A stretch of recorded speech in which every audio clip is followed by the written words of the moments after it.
the Nothing Phone 3. This is the first true flagship from Nothing, and it's quite different from the design all the way to the specs to the pricing in particular to the Nothing Phone 1 and the Nothing Phone 2. Okay.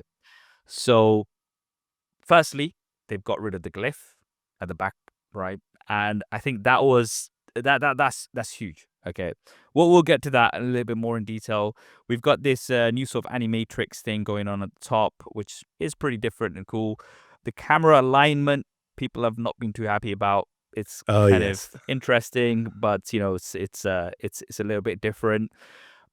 Got a decent display, I would say. 6.7-inch flexible AMOLED display, 120 hertz, but it's not LTPO, it's LTPS, which means it doesn't go all the way down to just 1 hertz, so it's not going to be as efficient as the competition out there. Also, it's just full HD plus, so it's not Quad HD plus like others. Cameras, 50 megapixel cameras across the board. You've got a main 50 megapixel camera with a 1/1.3-inch sensor. You've got a 50 megapixel periscope zoom camera, which gives you 3 times optical zoom, 60 times ultra zoom using some AI trickery. Ultra wide camera is also 50 megapixels. The front camera is also 50 megapixels. You have up to 4K recording, not 8K. And there's also a macro mode. Now, I think the kind of key thing, battery life, again, battery is decent. 5,150 milliamps is the rated capacity. In India, it's 5,500 for some reason. I think even though it's the same size battery, it's like kind of has to be rated smaller for many regions for I don't know what. 65 watts of charging, 15 watts of wireless charging. Processor, Qualcomm Snapdragon 8S Gen 4. This is a 4nm processor. It does not match anywhere near the performance of the 8 Elite, which is the flagship processor. And I think most importantly, the price. $799 or £799. And this is really where I think things get quite controversial, because me going through all of the features, you might be thinking, oh, this sounds like a decent smartphone. But as soon as you hear the price, now you're really going up against the big boys. In my opinion, I am pretty sad that the glyph interface is gone. I think that was something very unique and something that really stood out and something that the Nothing fans absolutely loved. And I think they should have kept that here, even though it's a flagship device. 8S Gen 4. Now, as a performance man, this is something that I'm very curious to hear your thoughts about. I mean, I think the processor is fine. It's above the previous 8 Gen 3 processor that we had, right? We're now in Snapdragon 8 Elite land. And I get it. I get why. It's more expensive. 8 Elite is really more expensive than anything else in comparison. I think they will get the kind of performance they're looking for. I feel like it all becomes a perception and price. And this is where the smartphone business calculations comes to bite Nothing in the butt because of what they're trying to do. Because on one end, I'm really fine with the processor. I think it makes sense. And it also is a flagship processor. It's just not the top tier flagship. The problem in Android land, it don't matter. Yep. It don't matter because Android users will go, no, 8 Elite is the top, right? Or the equivalent of MediaTek, right? But even that too is considered like 1A and then a 1B, even though they perform almost the same, right? And then 8S Gen 4 is like number 3, not 2, because you have to skip 2 to go when you have a 1A and a 1B. So you now Yeah. have this situation where fans look at it and go, okay, fine, you've gone that way. So how much is it going to cost? $799. Now, one of the things that I got from a lot of people because they saw me walking around with the OnePlus 13S. I really like that phone. And they were like, how much is the OnePlus 13S? I believe it's about like £500 is what I saw online at the time. And maybe it was a discounted sale. But if you're looking at that price point, right? And Mm-hmm. that comes with the top tier processor, you're going, okay. But I will tell you this, the camera on this phone is better than that. The camera on the Nothing is better than the 13S. Just from, at the events, taking pictures and looking at them side by side, you can clearly see the difference. So at least the camera, it looks like they've done a better job on that aspect. But it's hard to do that initial argument. And I think this is where the device should have been $699. And I understand that there's still a lot of expense for them, but you have to kind of get into that market where you're not known for flagships. Nobody buys you for flagships. So you either have to come with aggressive pricing or bundle packaging. That's always the way the business goes, right? So it's something that people go, wait, oh wow, I've got that for this price. Okay, not bad, you know? And on that aspect. And then when it comes to the design, the glyph, right? I like the glyph. I prefer this over the glyph. You know why? Because I feel like the glyph is one of those things that most people, I can guarantee you, they set it up for stuff, they forget what those patterns actually mean. It's like French to them or Arabic, and they're just going, what is going on? So this, I think, is more useful for most people, and I think most people like it. And I do like the fact that they do have that capacitive button at the back here, which activates it. I've been spinning the bottle constantly. Don't know why, but been doing that. Yeah, so I mean, okay, so a few things there to address. Firstly, the performance, right? Now, my only thing, there's two things with the performance. You have 5 years of Android updates, which is respectable, and 7 years Yeah. of security patches, right? Which I'm not actually complaining about. Yes, it's not at the level of Samsung and what Honor are offering, but still very good. Very, very respectable. Now, if you are planning to use your device for 5 years, right, then you generally want the top tier chip, the 8 Elite. That's what you want right now, because you're like, I'm going to be holding on to this for a few years. I don't want this to start not performing as it has on day one. Now, the good thing with Nothing is I really like Nothing OS, very clean. It's one of my favorites. It's very light, I would say.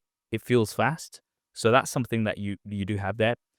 But then here's my thing, right? So £799. Okay, my question straight away is, what else can you get for that price? Okay, straight away you can get the OnePlus 13.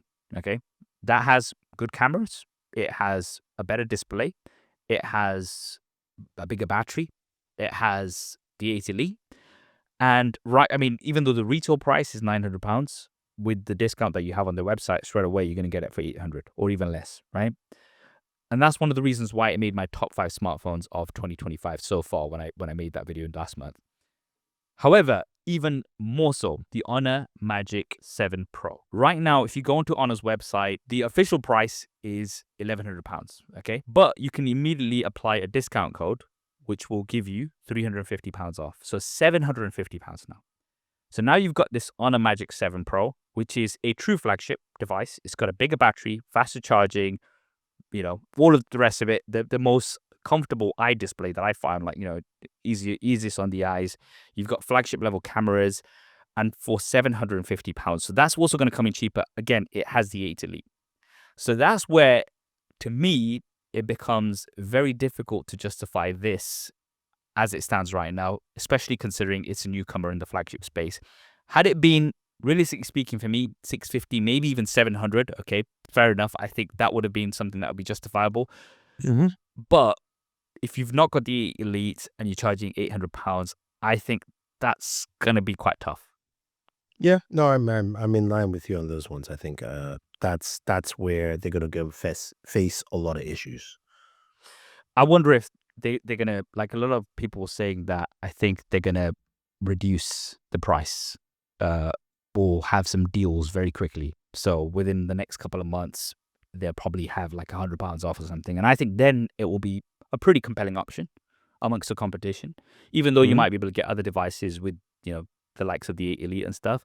But for now, I think that is the dilemma that I have with the Nothing phone. Cameras are very good, I have to say. And I think this kind of reminds me of an interview Marquez did with Carpe. And when they were talking about a smartphone, and they were kind of like, okay, you kind of have to build your perfect smartphone for the price that you want. You have to kind of pick, okay, what do you compromise on, right? So do you compromise on the performance to have better cameras? Do you compromise on the cameras to have a better display, for example, right? So generally what we found with OnePlus phones, for example, is that they do compromise somewhat on the cameras to give you better performance, right? Because for the price and the performance, you're going to get some of the best out there.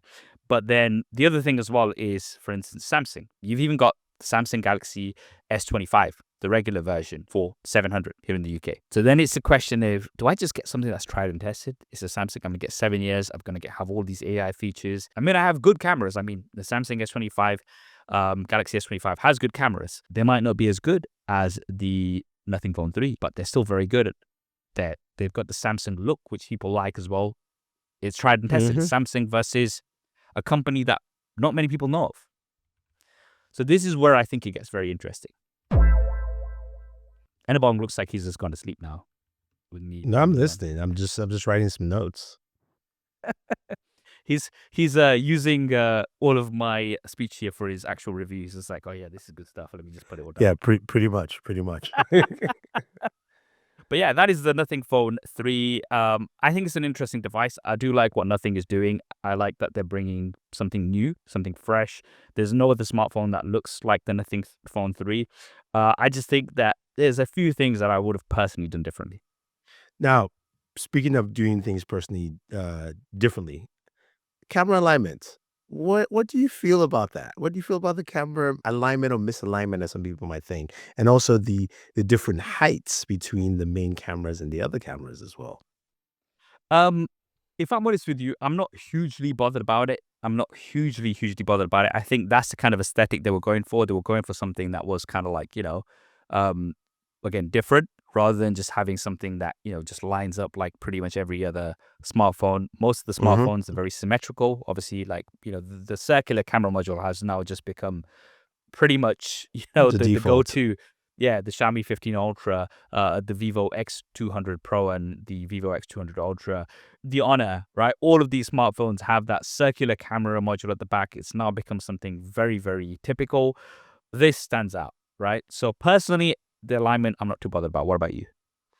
No, I like it. I thought Yeah. I wouldn't. I do like it because when I look at the back of the phone, nothing is symmetrical. It is symmetrical and asymmetrical all at the same time. There's, Mm. there's circles, there's semicircles, there's lines that don't cut all the way, there are lines that cut all the way, there are humps. It's not meant to match. That's the design. So I kind of like that they went with that and stuck with it. The height of one of the lenses is interesting. That the fact that one's lower than the other Yeah. two, Yeah. but I like it. I think it works. Does it sit? Yeah, it sits pretty still on So your yeah, desk. So from that perspective, yeah. you can't complain. Hmm. But yeah, it's going to be very interesting. I personally think this is my prediction, and you can see. I think they'll do okay with the sales, because it's still very different. I think the loss of the gift, the 8 Gen 4, and the pricing are things that are going to put off some of the hardcore fans. Especially, I mean, we were at the Nothing event. There was a guy who had kind of like a transparent-ish bag, and he had a Nothing Phone 2 in there with the glyphs Yeah. turned on, and everybody was coming over and taking pictures, and that's the Nothing community. You know what I mean? Shout out, I believe his name was Ryan. He's from Leicestershire, so shout out to Ryan. But people were actually coming and like, oh, can we take a picture? Can we take a picture? And that kind of shows you what the Nothing community is, right? That's what they want. So if you're taking that away, are they going to still get it, especially at that higher price? I don't know. We're going to have to wait and see. My prediction is that in the next few months, we're going to have some deals where you will be able to bring that price down to around the 700 mark. And I think that's more where it sits, in my opinion. Yeah. I don't think the glyph is going to be as big as people think, because they might open this up to be more customizable for people. Like, for instance, I think this is the best low light camera flash you can get on a phone built in, because you want to have all the matrices lit up in low light mode. You're getting better exposure, at least on someone's face, when you're taking a photo, right? But I think, you got more of that. Sorry, but you got yeah, more of that with the Nothing Phone 2. too. Oh, because the way the glyph lines kind of go around. Yeah. Yeah. I think it's more the processor, and the price is the bigger factor. I think people will be annoyed with the glyph and go like, okay, but if it was priced right, it wouldn't matter, right? If it was priced right, you would still keep going there. And also, if you had the right processor, or at least the flagship processor, that's where that conversation will land. But we have to see. We'll have to wait and see. Let us know what you guys think in the comments below.